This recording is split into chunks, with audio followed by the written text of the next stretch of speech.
Bonjour à tous, c'est Lina et aujourd'hui je suis ravie de vous retrouver dans mon tout premier épisode de podcast Cher Journal. Vraiment, je suis pas peu fière du tout d'avoir trouvé ce nom-là pour mon podcast. J'espère qu'il n'existe pas ailleurs. Mais vous savez, je voulais vraiment trouver un nom de podcast qui était lié à ce que je propose comme contenu sur les réseaux de manière générale. Et vu que je vois vraiment mes vidéos comme comment dire, un journal de bord en ligne. Je me suis dit que ce podcast serait très bien dans la même DA parce que voilà, là on va vraiment pouvoir se poser, blablater, raconter un petit peu ce qu'on a envie de raconter dans des formats beaucoup plus longs que les vidéos courtes que je fais du coup sur Instagram et TikTok.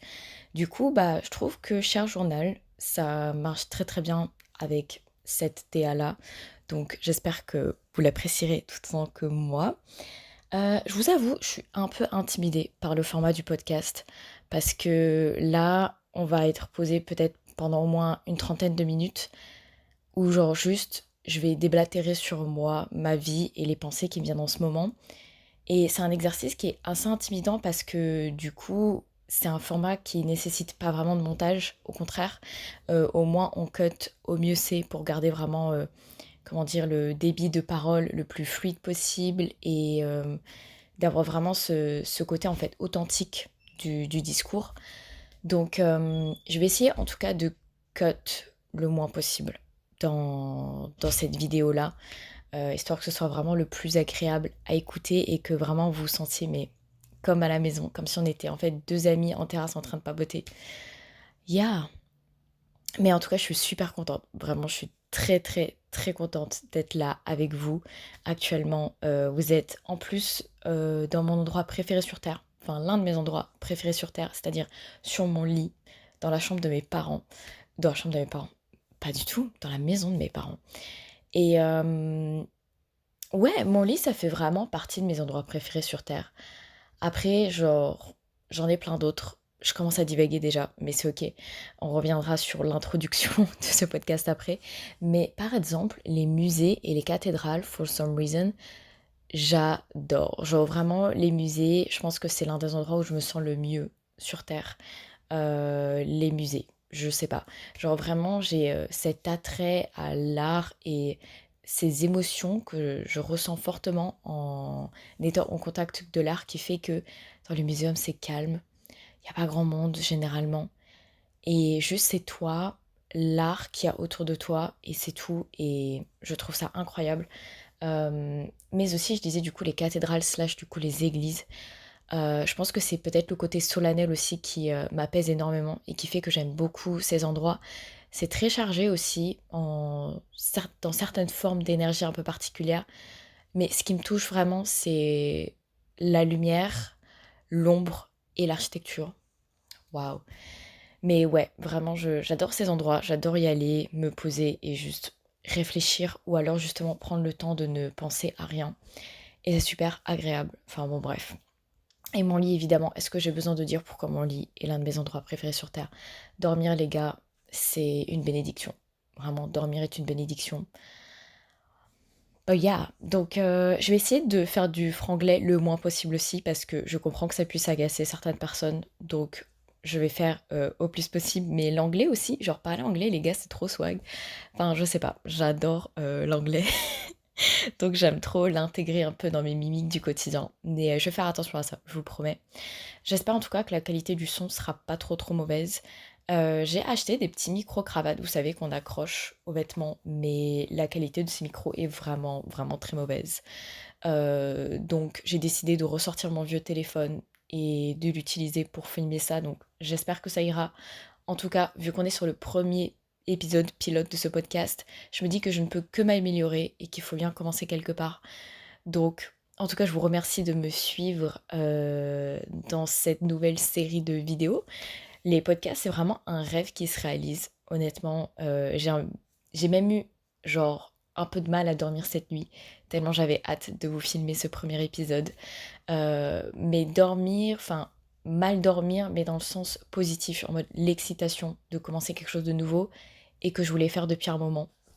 Parce que du coup, pour ceux qui ne me connaissent pas, je m'appelle Lina, j'ai 23 ans et ça fait à peu près du coup 6-7 mois que je fais des vidéos sur internet où je parle vraiment de tout ce que je ressens et de tout ce par quoi je suis en train de passer. Ce qui a un peu déclenché mon envie de faire des vidéos et de genre m'ouvrir un petit peu au monde.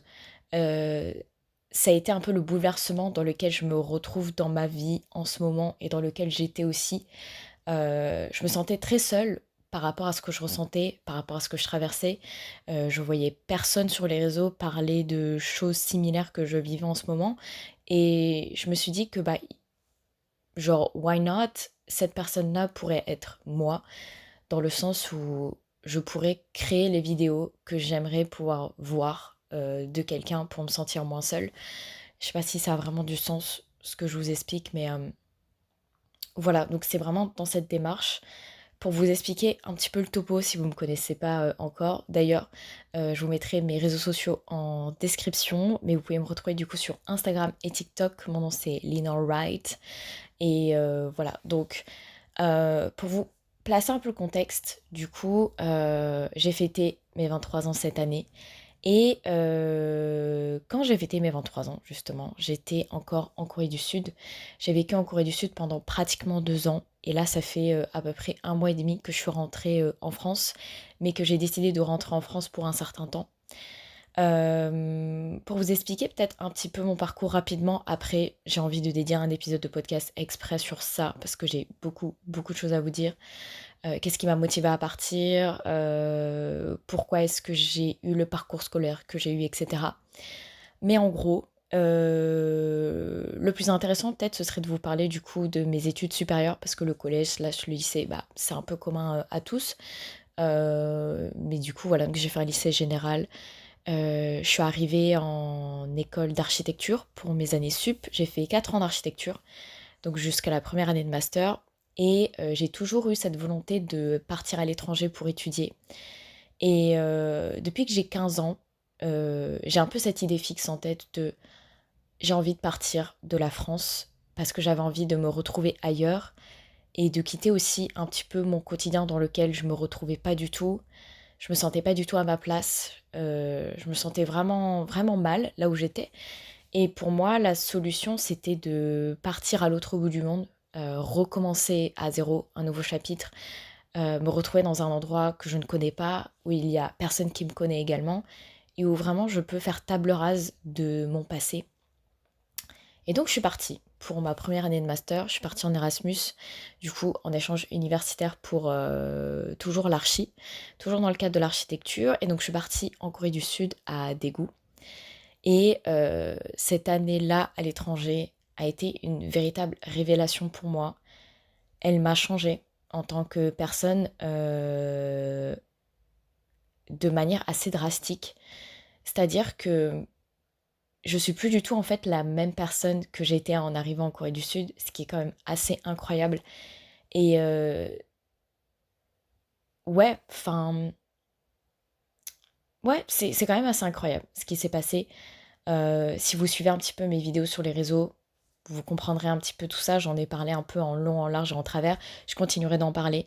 Notamment, je suis en train de préparer du coup une nouvelle série de vidéos hors podcast, donc sur YouTube, où je vais vraiment vous parler de tout ça, de mon parcours et de qu'est-ce que je fais maintenant que je suis rentrée. Donc je vais essayer de pas trop rentrer dans les détails aujourd'hui, parce que comme j'ai dit, vu qu'on est un peu sur une introduction de mon podcast, j'ai pas envie de, voilà, trop vous balancer des infos. J'ai vraiment envie que chaque épisode ait sa thématique particulière. Là, le but c'est vraiment qu'on apprenne à se connaître, parce que quand même, je vais débiter pendant plusieurs minutes, pour ne pas dire plusieurs heures. Donc, c'est bien que vous sachiez un peu à qui vous avez affaire, quand même. Vous voyez, pour voir si vous pensez qu'on peut, genre, match ensemble et que les messages que je peux vous transmettre, parce que j'ai le sentiment que j'ai beaucoup de choses à dire et beaucoup de leçons à partager, en fait, de ce que j'ai vécu. Que, voilà, si vous sentez que c'est quelque chose qui vous parle, je pense que le minimum, c'est que vous sachiez un peu qui je suis. Mais bon, bref, donc mon année en Erasmus à l'étranger m'a changé et à un point où, du coup, je me suis remise en question sur énormément de choses. Mon rapport aux autres, ma relation que j'avais avec les gens, ma famille, mes amis, des gens moins proches, etc. Mais aussi envers moi-même, ma place dans le monde, ce que j'aime, ce que j'aime pas, ce que je veux faire de ma vie. Et ce vers quoi je veux tendre en fait, de manière générale, quelle personne je veux être. Ça a tout remis en question et au fur et à mesure, j'ai trouvé pas mal de réponses à ces questions-là, ce qui ont fait que j'ai quitté l'architecture. Après cette année d'échange, j'ai arrêté mes études. J'aurais pu continuer l'année qui me restait et obtenir mon diplôme. Je l'aurais eu là actuellement. Tous mes potes qui sont restés en archi sont officiellement diplômés et officiellement architectes à l'heure où je vous parle, ce qui est quand même assez incroyable. Donc j'aurais pu faire ça, mais j'ai décidé qu'en fait la vie était trop courte pour que je continue de m'entêter, pardon, dans quelque chose qui me plaît pas et dans quelque chose qui me fait du mal. Donc j'ai arrêté l'archi. Voilà, on peut clairement dire que j'ai rage quitte l'architecture et c'est ok. Parce que j'ai décidé de vivre ma vie selon ce que j'aime et ce qui me fait du bien. D'ailleurs, désolée si je regarde un peu sur le côté, j'ai mon ordinateur avec quelques notes par rapport à ce que je vous raconte, parce que sinon, si je me perds trop, on est là pour 3 heures et il n'y a pas de fil conducteur à ce podcast. Bon, anyway. Du coup, j'ai arrêté l'archi et j'ai décidé que je voulais prolonger mon aventure en Corée du Sud parce que je voulais aller plus loin dans ma démarche que juste être là pendant 1 an. J'avais vraiment envie de me donner une chance là-bas. Donc, j'ai continué mon aventure là-bas. Je suis restée du coup 10 mois de plus. Et j'ai trouvé un travail, donc en tant que stagiaire pour le coup, dans l'entreprise. Donc c'était en agence d'architecture, parce que c'est donc le major que j'avais. Et c'était seulement dans ce genre du coup de domaine que je pouvais trouver de l'expérience professionnelle. Euh, et donc j'ai été stagiaire pendant 6 mois dans une agence d'architecture, donc à Daegu. C'est vraiment une expérience particulière aussi. J'en ferai un podcast parce que le monde du travail en Corée, we have to talk about it. Vraiment ce que vous voyez sur les réseaux sociaux et ce que vous voyez aussi dans les dramas, s'il y a des personnes parmi vous qui regardent des K-dramas, c'est la vérité.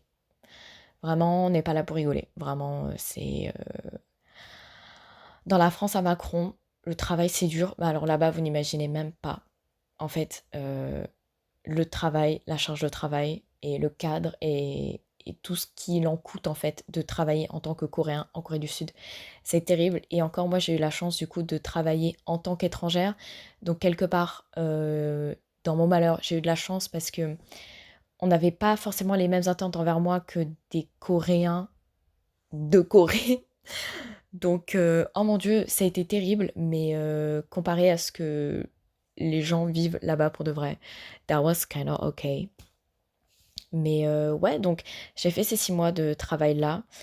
Et après, des choses ont fait que j'ai un peu atteint mes limites psychologiques, physiques, de santé aussi. J'ai eu beaucoup de problèmes de santé qui se sont enchaînés et où je voyais plus la fin de ça. Et je m'étais dit, ok, c'est pas normal, il va falloir stopper ce qui se passe. Et j'étais en fait de nouveau, en fait, un peu comme pour l'architecture, j'étais en train de m'entêter dans quelque chose qui me faisait plus du bien, dans quelque chose qui m'animait plus, qui commençait à me faire du mal justement. Et donc voilà, j'ai atteint mes limites psychologiques, aussi financières, académiques, donc de santé, etc., etc.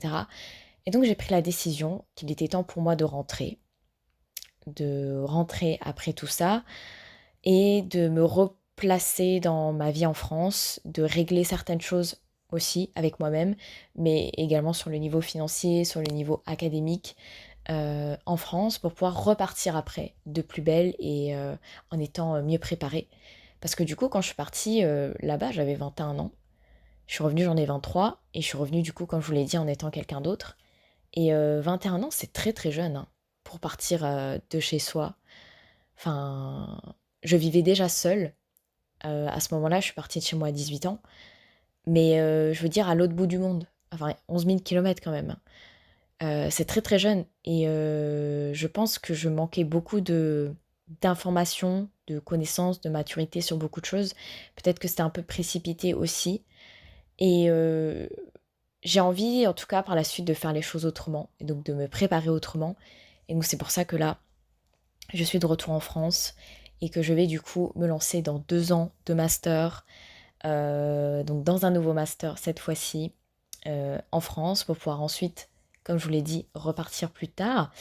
Donc c'est à peu près le contexte et dans tout ce tumulte en fait dans lequel j'étais de être à l'étranger, me retrouver en tant que personne, découvrir le monde, me replacer au centre de mes priorités, apprendre à me connaître, etc., etc. Enfin, tout ce bouleversement-là que j'ai eu, je me suis sentie très seule, très isolée dans ce processus. Je voyais personne en fait qui en parlait et je me suis dit que je pouvais être cette personne qui en parle et qui est transparente sur ça et qui ait des choses à dire.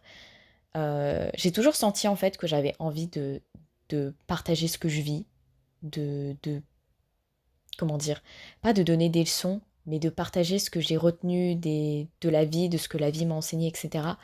Donc c'est vraiment pour ça que j'ai voulu commencer les vidéos et je suis très très contente de mon aventure sur les réseaux sociaux pour l'instant.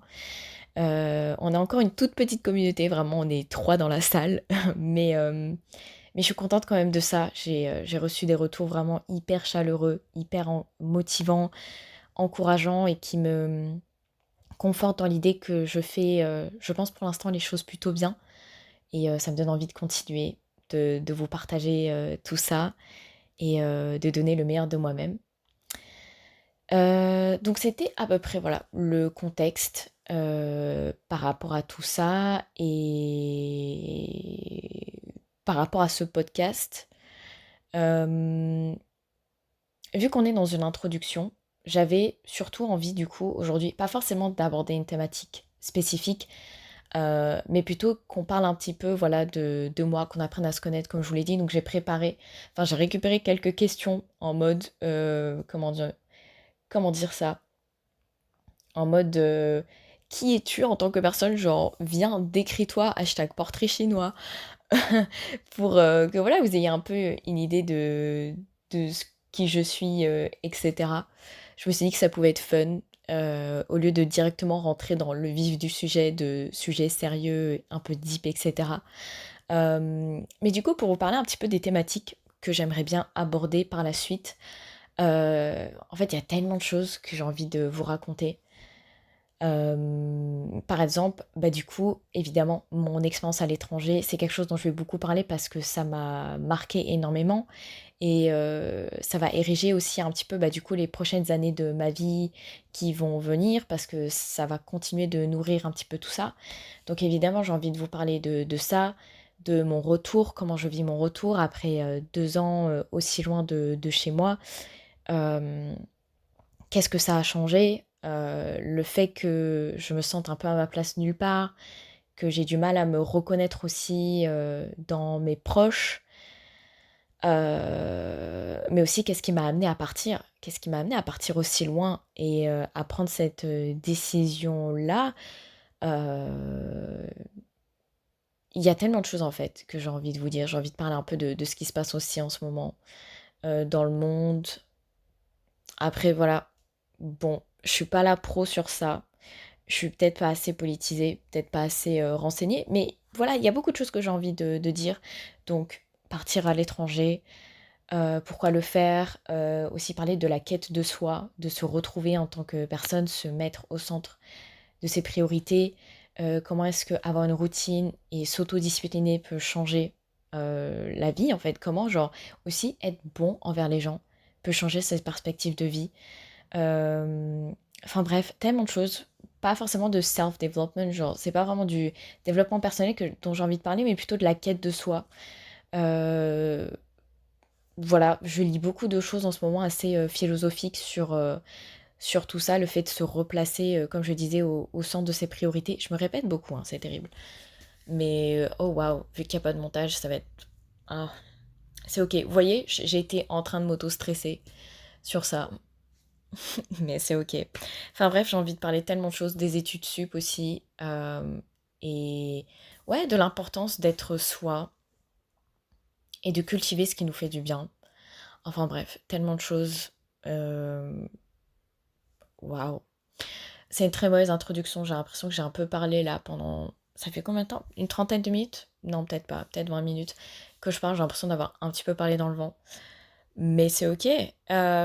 Mais en tout cas, je sais pas ce que vous pensez un peu de ce setup entre guillemets. Là, vraiment, comme je vous l'ai dit tout à l'heure, vous êtes sur mon lit avec mon ordi, mon ancien téléphone et ma petite peluche, bam, qui est sur mes genoux, vraiment en mode. Vous voyez la marâtre dans Cendrillon. Il y a un plan où elle est dans son lit dans le noir et elle caresse son chat comme ça. Je me vois un petit peu comme ça aussi, mais en mode le good side, genre le côté positif de cette marâtre. Genre une marâtre, mais qui vous veut du bien et qui vous parle pendant longtemps. Euh, mais, euh, mais ouais, genre j'avais envie de créer un petit décor un peu cosy, genre comme je vous l'ai dit tout à l'heure, comme à la maison. Vraiment, là, on est sur mon lit, enfin, le décor est catastrophique. L'enregistrement aussi est catastrophique. Enfin, c'est un peu ghetto, mais je me dis que c'est ça qui va rendre vraiment le côté authentique que j'ai envie de vous faire transparaître, comme je vous le fais du coup déjà dans mes vidéos. Vraiment, le maître mot du contenu que j'aime vous partager, c'est authenticité. Vraiment, je me montre devant vous tel que je suis vraiment, tel que, enfin, comment je parle à mes proches dans la vie de tous les jours. Enfin, vraiment, ouais, c'est vraiment comme ça que j'aime faire les choses. Donc j'espère que ça vous parlera aussi, que vous comprendrez un peu le sens de ma démarche. Mais en tout cas, pour l'instant, pour les épisodes à venir, je pensais enregistrer du coup mes podcasts seuls. Après, j'envisage aussi de peut-être inviter des gens avec moi. Alors les gars, ce sera pas des invités du type Lena Situation ou Esther Luxé, parce que bon, inconnue au bataillon, je suis. Mais je veux dire vraiment des gens proches de moi qui, s'ils ont envie de paraître à la caméra, j'estime qu'ils ont des choses tellement intéressantes à raconter que j'ai vraiment envie d'avoir ce dialogue et de vous partager aussi d'autres points de vue que le mien sur certaines thématiques qui me semblent importantes. Notamment, il y en a qui me viennent, mais la charge mentale par rapport aux études supérieures et aux études de manière générale, mais aussi de comment se trouver et trouver sa voie dans tout ce schmilblick qui est Parcoursup et l'enseignement supérieur, tout ça. Mais aussi le fait du coup de partir de chez soi, tôt et jeune. Il y a vraiment des proches à moi avec qui j'ai envie de parler de ces choses-là. Avoir mon avis, c'est bien, mais j'ai vraiment envie aussi de faire entrer d'autres personnes pour que vraiment vous puissiez avoir voilà, d'autres points de vue. Je pense que ça peut être vraiment très très intéressant et rendre le tout encore plus intéressant que de juste entendre une personne faire un monologue.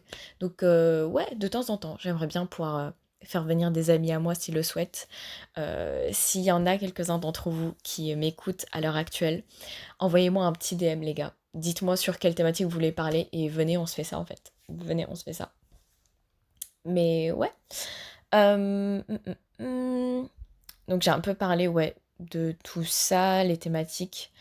Bah écoutez, du coup, je pense pas avoir grand-chose à ajouter par rapport à cette introduction qui a duré assez longtemps. Donc je vous propose qu'on passe à la partie un peu fun, genre questions, un peu en mode venez speed dating, on apprend à se connaître, vous et moi. Je sais pas combien de fois je l'ai dit, mais je crois que je l'ai dit beaucoup de fois, le mot apprendre à se connaître. Mais c'est ok.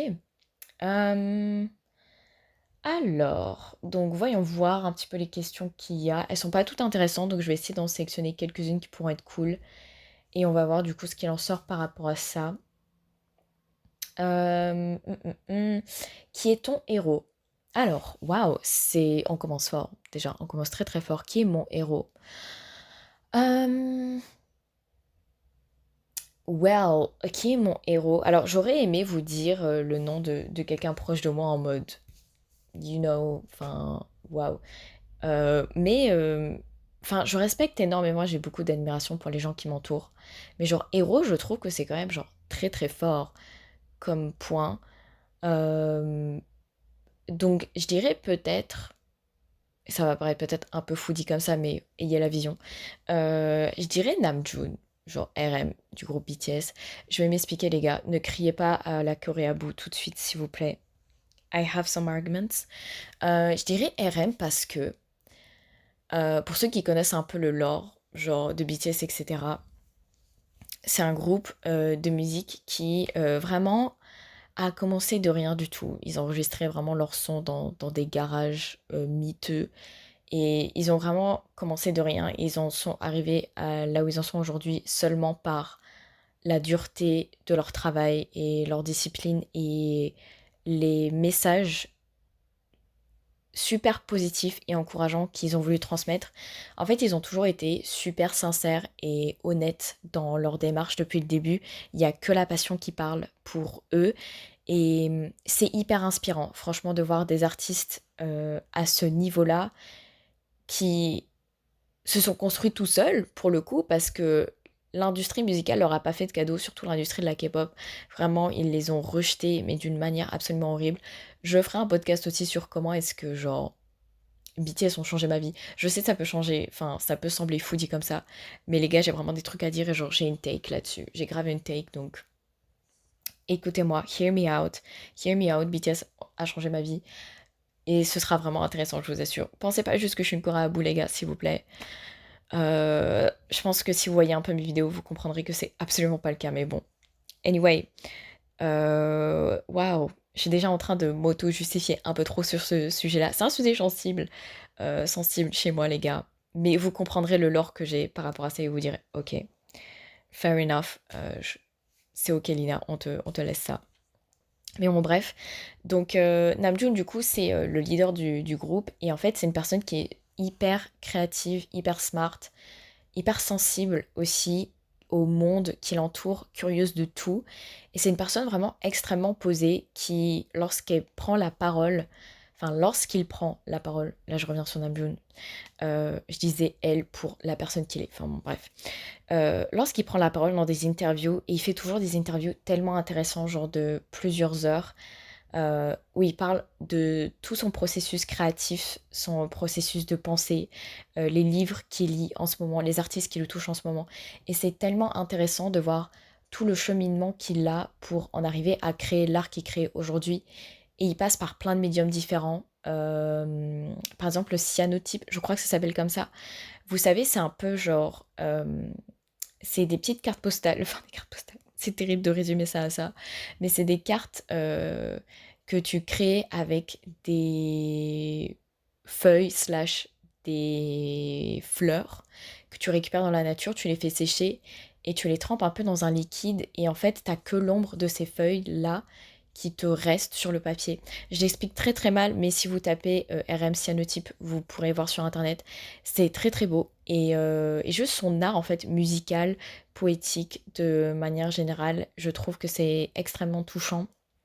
Et la personne qu'il est devenu, en fait, au fur et à mesure du temps, malgré le fait qu'il soit devenu mondialement connu, c'est quelqu'un qui est toujours resté extrêmement humble, modeste, terre à terre et vraiment toujours aussi sensible et empathique en fait à l'humain de manière générale. Et il a tout un mouvement de pensée qui est super intéressant et moi ça m'inspire beaucoup à euh, devenir en fait une personne aussi intéressante et posée et ouais, humble et modeste dans ma vie de manière générale, tel qu'il est. Voilà, je trouve ça hyper intéressant et ça me pousse vraiment du coup à aller plus loin dans ce que je connais, à toujours être dans l'apprentissage en fait. Au lieu de prendre pour acquis ce que je sais déjà, de toujours me pousser à apprendre plus et à connaître plus, me dépasser dans mon savoir et dans mes limites en fait, tout simplement. Donc ouais, je dirais Namjoon par rapport à ça. Mais sinon, évidemment, si je prends mes héros du quotidien, je dirais bien entendu mes parents.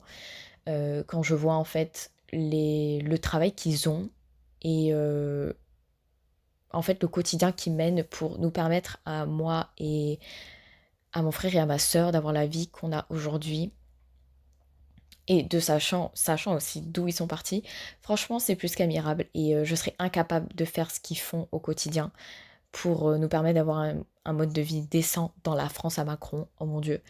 Donc vraiment énormément d'admiration pour mes parents, mais après, je pourrais aussi dire que mes héros sont aussi mes amis parce qu'il y a beaucoup, mais beaucoup de choses pour lesquelles je les admire également. Donc c'est une question qui dépend un peu, enfin qui est un peu compliquée parce que je pense que tout le monde est un héros quelque part dans ce qu'il fait. Mais bon, bref, donc voilà. Je pense avoir répondu à la question. Ensuite, si tu avais le choix, où aimerais-tu le plus vivre et pourquoi? Bah, je pense du coup que, comme je vous l'ai expliqué un petit peu avant, c'est assez clair, mais j'aimerais vivre à l'étranger. Par la suite, la France, c'est super, c'est mon pays, je l'aime d'amour, mais j'ai envie de découvrir d'autres choses. Comme je vous l'ai dit, je suis vraiment dans cette démarche où j'essaye du coup d'en apprendre plus sur moi, sur le monde qui m'entoure, etc. Et j'ai le sentiment qu'en restant du coup dans mon confort, donc c'est-à-dire dans mon pays natal où je parle ma langue avec des gens avec qui je partage la même culture et on se comprend et on a les mêmes rêves et tout, je trouve pas que ce soit super stimulant et challengeant pour moi, en tout cas pour l'instant, de ce que j'ai envie de faire de ma vie et de qui j'ai envie d'être. J'ai le sentiment que c'est vraiment en étant du coup dans l'inconnu et en me challengeant quotidiennement dans autre chose que dans mon confort et l'environnement que je connais le plus, que je pourrais vraiment m'accomplir et me sentir épanouie en tant que personne. En tout cas, c'est ma réflexion du moment et c'est peut-être ce par quoi je dois passer pour ensuite en fait me sentir bien n'importe où et pouvoir rester et rentrer à la maison de manière durable. Je ne sais pas. Mais ouais, du coup, vivre à l'étranger, c'est vraiment ce à quoi j'aspire le plus en ce moment.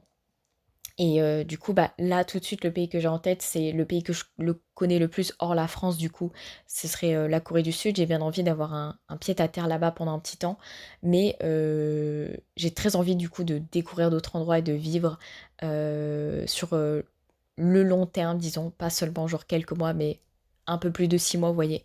Dans d'autres pays, notamment, en ce moment, je me renseigne beaucoup pour, enfin, sur le Vietnam, Taïwan, tout ça, je sais pas, c'est très, très, très, très intéressant. Je m'enseigne beaucoup là-dessus et ce serait très, très cool si un jour je peux me donner cette chance là-bas. Donc ouais, c'est à peu près ça. Ensuite, alors on passe vraiment du tout au tout, hein. Quelle est la meilleure série Netflix selon toi? Waouh. Heu, waouh, alors la meilleure série Netflix selon moi, pour ceux qui me connaissent aussi, je pense que ça ne va surprendre personne par rapport à ma réponse, mais je dirais BoJack Horseman. J'ai un passif avec BoJack Horseman assez intéressant. BoJack Horseman, c'est une série animée un peu du style, American Dad, Les Simpsons, tout ça, genre les séries pour adultes animées, hem, que je regarde 2 fois par an à peu près, depuis 3 ans. Et quel régal, vraiment. BoJack Horseman, je l'ai découvert quand j'étais en troisième année d'archi, donc j'avais 20 ans à ce moment-là. Et la claque que je me suis prise en regardant cette série. Euh, Comme ça, de but en blanc, si vous cherchez BoJack Horseman sur Internet et que vous voyez un peu les visuals, vous allez vous dire, mais qu'est-ce que c'est que ça? Genre, qu'est-ce que tu racontes? Genre, tu t'es pris une claque par ce dessin animé-là. Les gars, je vous assure, il y a énormément de messages qui sont hyper deep, hyper forts et hyper intéressants. Vraiment, ça vous remet en question sur beaucoup de choses. Mais ça parle aussi de sujets de société qui sont très très intéressants, donc le féminisme, la place des femmes aussi racisées dans la société, la dépression, la santé mentale, le système hollywoodien, oh mon Dieu, le mal qu'il fait, la relation aux substances aussi, etc. Enfin bref, ça parle de énormément de choses qui peuvent être assez dures comme thématique, vraiment. J'ai pas envie de vous spoiler, donc je vous dirai pas tout. Mais tout ça sous le trait d'un humour noir assez prononcé, mais avec un rythme qui est vraiment super intéressant. Les personnages sont très très bien développés et on s'y attache beaucoup. Et on peut tous se retrouver dans un des personnages de BoJack Horseman. Et ça touche beaucoup parce que ça vient toucher des choses deep qu'on a tous en nous. Ça nous remet en question sur beaucoup de choses, nos agissements, comment on se comporte avec les autres, pourquoi on fait certaines choses, d'où ça peut venir, etc. Donc ça porte à l'introspection. Et ouais, ça m'a vraiment beaucoup touchée comme série et du coup c'est un peu mon rituel de la regarder 2 fois par an.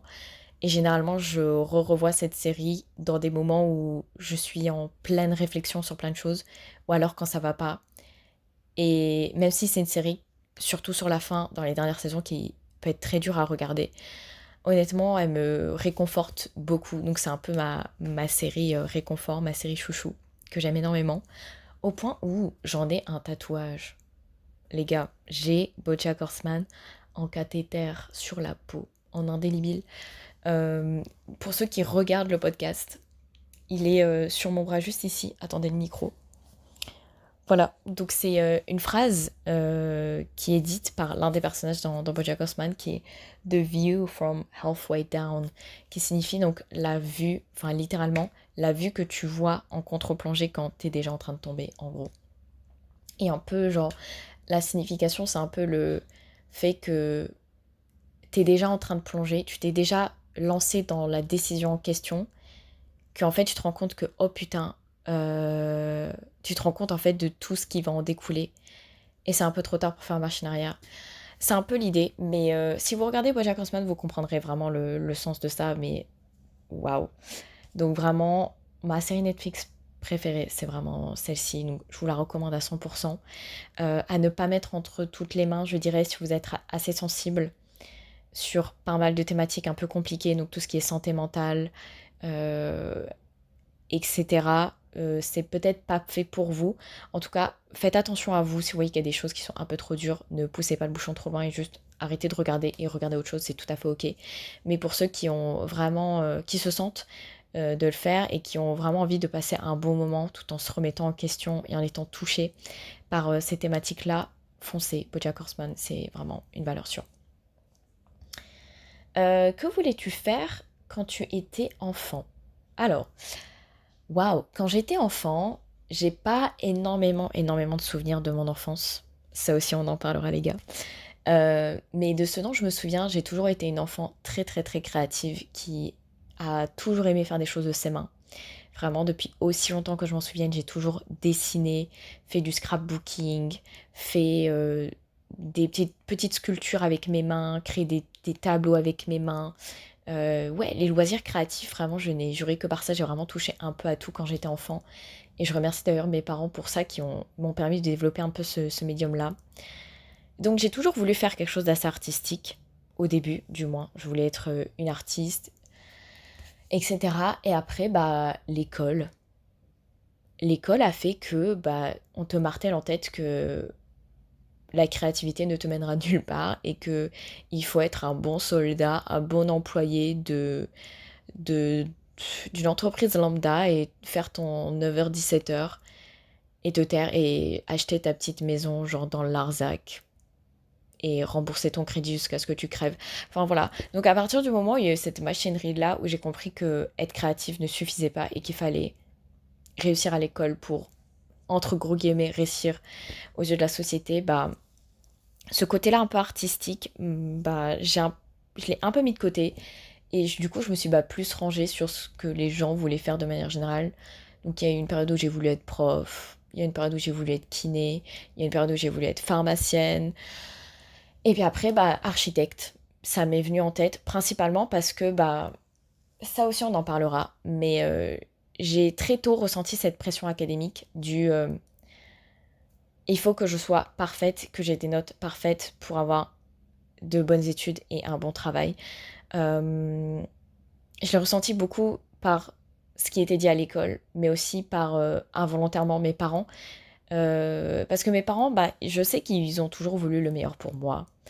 Euh, et du coup, ils me rabâchaient énormément à quel point, genre, l'école c'était important, à quel point réviser c'était important. Et du coup, j'avais vraiment ce truc du je dois absolument réussir à l'école quoi qu'il arrive. Et cette réussite-là que je devais avoir, que je voulais avoir envers mes parents, se retranscrivait par il faut que j'ai un bon métier à la fin, donc architecte. Donc ça m'est venu comme ça, je voulais un peu être redevable, je me sentais redevable en fait, envers mes parents. Assez tôt, vraiment j'avais aux alentours de 10 ans quand j'ai voulu être architecte, où j'étais en mode bah je voulais être archi de base pour construire une maison pour mes parents. Enfin c'était même pas pour moi-même ou parce que ça m'intéressait, mais bon. Donc et ça c'est resté même si du coup j'ai un peu bifurqué entre temps. Voilà j'ai voulu être veto puis après comme je vous l'ai dit, enfin bah c'est une kiné. Au final je me suis rabattue sur l'architecture parce que je me suis dit il y a au moins un minimum de créativité là-dedans. Et au final bah maintenant bah j'ai plus du tout du coup envie d'être architecte vu que j'ai rage quitte les études. Euh, voilà, j'ai plus envie du coup d'être dans l'art et la culture de manière générale. J'ai juste envie de faire quelque chose qui me plaît. Je sais pas encore du coup exactement quoi maintenant. Mais ouais, quand j'étais enfant, j'ai eu un peu ces deux phases-là. Qu'est-ce qu'on a d'autre? Blablabla. Après, c'est un peu des questions. Quel est ton plat préféré? Ça, c'est une question cool. Ça, c'est une question cool. Je pense peut-être, je répondrai à une dernière question et après, on finira le podcast pour aujourd'hui. Ça fait pratiquement déjà 1 heure que je parle. Oh mon Dieu, pour une intro, ça fait déjà beaucoup. Mais je pense que vous arrivez déjà à plutôt bien me cerner, donc c'est que l'exercice doit être bien réussi, je pense. Pour une intro, je pense qu'on sera déjà pas mal. Et je vous remercie d'ailleurs pour les personnes qui m'écoutent encore au moment où je vous parle. C'est assez incroyable. Mais du coup, mon plat préféré, les gars, la nourriture, c'est un vrai sujet, hein. Franchement, c'est un vrai sujet. Euh, mais mon plat préféré, je dirais que là, en ce moment, je ne jure et je ne rêve que de kimchi jjigae. Alors, kimchi jjigae, du coup, c'est un plat coréen. C'est un plat coréen, du coup, à base de kimchi, comme il y a dans son nom. Le kimchi, pour les personnes qui connaissent pas, donc c'est du chou fermenté épicé, qui est fermenté pendant longtemps, donc avec donc du piment rouge, du gochujang, du sucre, etc., etc. Et c'est excellent, c'est très très bon pour la santé. Sachez que tous les aliments fermentés sont bons pour votre microbiote. Voilà, c'était le mot que je cherchais. Donc le kimchi, c'est excellent, c'est un peu épicé en plus, genre miam. Donc kimchi jjigae. Kimchi, du coup, c'est le kimchi jjigae, c'est tout ce qui va être ragoût.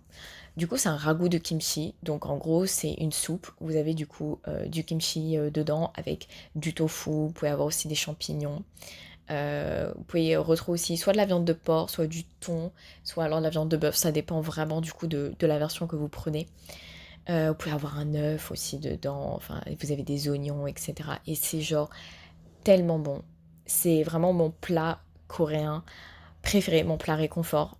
Kimchi jjigae, je ne jure que par ça. Et ça se mange du coup avec un petit bol de riz à côté. Et c'est tellement bon les gars. Et genre récemment, je suis allée dans un restaurant coréen dans la ville qui est à côté de chez mes parents. Et j'ai pris kimchi jjigae. Et pourtant Dieu sait combien il fait chaud en ce moment, hein. Mais alors, les gars, je me suis tellement régalée. C'était tellement bon. Et j'adore ça. Vraiment, c'est mon plat du moment. Je ne jure que par le kimchi jjigae. Et ça fait peut-être à peu près 1 mois que j'en ai pas mangé. J'ai dit récemment, juste avant, j'ai menti. Ça fait 1 mois à peu près du coup depuis ce restaurant coréen que j'ai pas mangé de kimchi jjigae. Ça me manque trop, donc je ne rêve que d'une chose, c'est que la canicule s'arrête pour que j'ai de nouveau en fait envie et la foi de me balader en ville pour du coup manger mon petit kimchi jjigae. Waouh. Donc ouais, ça vraiment c'est mon truc. Ça me manque énormément. Enfin bref, on finit finalement ce petit talk sur de la bouffe. J'ai envie de dire pourquoi pas. Comme ça, on finit bien sur une note légère. J'espère vraiment que le son sera ok. Et je vais essayer de couper un minimum, au minimum vraiment, cette vidéo. Le meilleur, ce serait qu'il n'y ait aucun cut. Donc on verra bien. Mais ouais, en tout cas, franchement, les gars, c'est passé super vite. Là, comme je vous l'ai dit, j'ai parlé pendant vraiment très très longtemps. Et pourtant, j'ai pas vu le temps passer. C'était très très chouette. Je vous avoue, j'appréhendais un petit peu de n'avoir rien à dire. Mais au final, je pense que j'ai quand même pas mal papoté. Donc voilà, c'était très très chouette. J'ai beaucoup aimé l'exercice. Et du coup, bah, j'ai hâte de vous tourner les prochains épisodes. N'hésitez pas à me dire en commentaire, du coup, bah, les différentes thématiques que vous aimeriez que j'aborde. S'il y a des choses, oh mon Dieu, des choses, pardon, en particulier qui vous viennent en tête ou vous vous dites bah ce serait cool qu'on en discute, n'hésitez pas aussi, racontez-moi votre petite vie en commentaire. Vous pouvez aussi répondre aux questions, hein. Là, je me suis auto-répondu, mais vous pouvez aussi répondre aux questions vous-même dans les commentaires, je me ferai un plaisir de lire tout ça. Mais ouais, je suis très contente, en tout cas. Donc, j'aimerais bien peut-être faire un épisode de podcast par semaine ou une fois toutes les 2 semaines. Je vais voir un petit peu le rythme qui me convient, mais en tout cas, je vais faire au mieux pour ça. Mais ouais, c'est très très chouette, très contente de l'exercice. Donc, je vous remercie en tout cas de m'avoir écouté jusqu'ici. Je sais pas s'il y a des gens qui sont allés jusqu'au bout de tout ça. Franchement, je sais pas si vous avez tenu le coup, les gars, c'est énorme. Donc merci beaucoup pour ça. Merci pour votre soutien de manière générale, vos commentaires, vos likes, etc. Et vos MP, ça me touche énormément. Merci beaucoup. Je suis très contente de l'aventure qu'on mène ensemble. J'aime vraiment à croire que le fait qu'on essaie de s'auto-motiver comme ça les uns les autres à travers toute cette aventure sur les réseaux sociaux, c'est énorme et ça contribue à quelque chose de beau et de positif. Donc je suis vraiment contente par rapport à ça et j'ai hâte du coup de voir où est-ce que cette aventure va nous amener par la suite. Bref, donc on va s'arrêter là pour aujourd'hui. Il y avait quelque chose que je voulais dire à la fin, mais j'ai oublié. Non, je sais pas. Peut-être pas. Non, ça me reviendra. Si c'était important, ça me reviendra et peut-être que je le rajouterai en voix off au montage. Mais voilà. Donc, en tout cas, les gars, d'ici la prochaine fois, prenez bien soin de vous. Faites attention à vous avec la chaleur qu'il y a en ce moment. Buvez de l'eau, restez hydraté, restez à l'ombre ou restez au frais au plus possible. Ménagez-vous. Vraiment, j'espère que la canicule va bientôt s'arrêter et qu'on n'aura pas d'épisode avant un moment parce que là, ça devient vraiment très compliqué. Anyway, donc prenez bien soin de vous. On se dit à très très vite pour un prochain épisode de Cher Journal et je vous fais des gros bisous. Ciao ciao!